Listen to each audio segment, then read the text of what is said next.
வணக்கம். Bank, loan, interest இதெல்லாம் நம்ம வாழ்க்கையில அடிக்கடி கேட்கிற வார்த்தைகள் இல்லையா? ஆனா வட்டியே இல்லாத ஒரு பேங்கிங் சிஸ்டம் அது முடியுமா?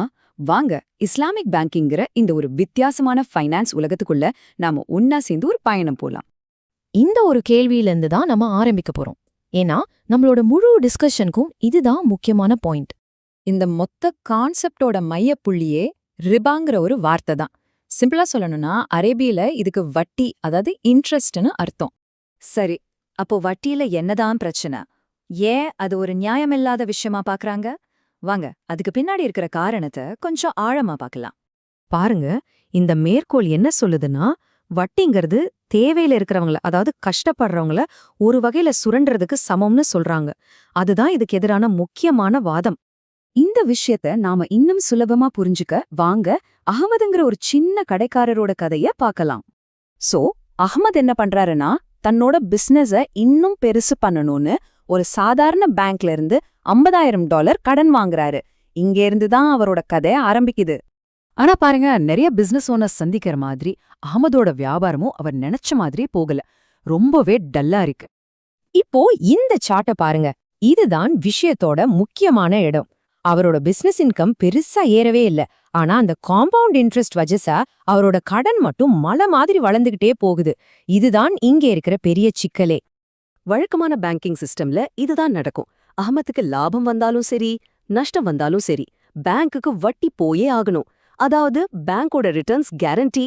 ஆனா கடன் வாங்கினவரோட நிலைமை அத பத்தி யாருக்கும் கவலை இல்ல. இது ஒரு வகையில அநியாயம்னு சொல்றாங்க. அப்போ இதுக்கு வேற வழியே இல்லையா? இதுக்கு மாற்று ஏதாவது இருந்தா எப்படி இருக்கும்? இப்போ நாம ஒரு மாற்று வழிய பத்தி யோசிக்கலாம். அகமட் ஒரு இஸ்லாமிக் பேங்குக்கு போயிருந்தா அவரோட கதை எப்படி இருந்திருக்கும்? வாங்க பார்க்கலாம். இஸ்லாமிக் பேங்கிங்ல அஹ்மதோட சூழ்நிலைக்கு பொருத்தமான ஒரு மாடல் இருக்கு. அதுக்கு பேரு முஷாரகா. சிம்பிளா சொன்னா இது ஒரு ஜாயிண்ட் பார்ட்னர்ஷிப் மாதிரி. பேங்க்கும் கஸ்டமரும் சேர்ந்த பார்ட்னர்ஸா ஒரு பிசினஸ் பண்றாங்க. வர்ற லாப நஷ்டத்தை 2 பேரும் பகிர்ந்துக்கிறாங்க. இந்த முஷாரகா எப்படி வேலை செய்யுதுன்னு பார்க்கலாமா? ரொம்ப சிம்பிள். 1. பேங்க் ஒரு பார்ட்னரா பணத்தை இன்வெஸ்ட் பண்ணுது. 2. பிசினஸ்ல வர லாபத்தை 2 பேரும் ஷேர் பண்ணிக்கிறாங்க. 3. ஒருவேளை நஷ்டம் வந்தாலும் அதையும் 2 பேரும் ஷேர் பண்ணிக்கிறாங்க. பாத்தீங்களா? இதுதான் பார்ட்னர்ஷிப். இப்போ 2 சிஸ்டத்தையும் ஒப்பிட்டு பாருங்க.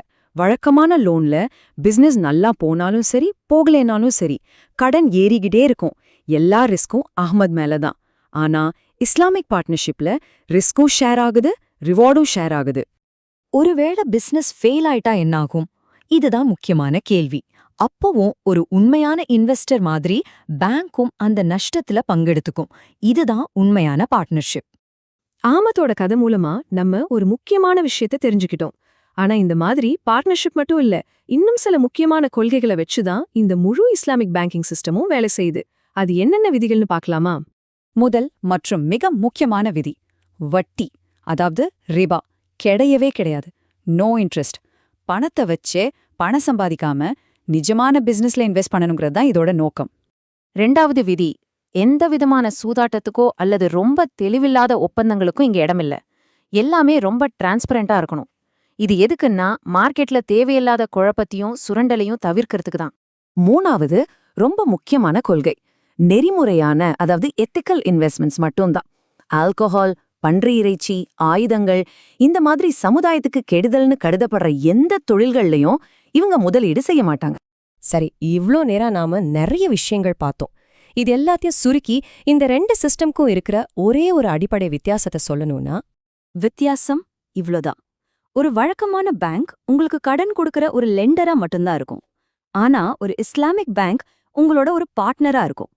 கடன் கொடுப்பவர் கூட்டாளி. இதுதான் அந்த பெரிய வித்தியாசம். சுருக்கமா சொல்லணும்னா இஸ்லாமிக் பேங்கிங்கிறது நியாயமான, நெறிமுறையான ஒரு சிஸ்டம். இது ஷரியா சட்டத்தோட அடிப்படையில உண்மையான சொத்துக்களை நம்பி இயங்குற ஒரு பார்ட்னர்ஷிப் மாடல்.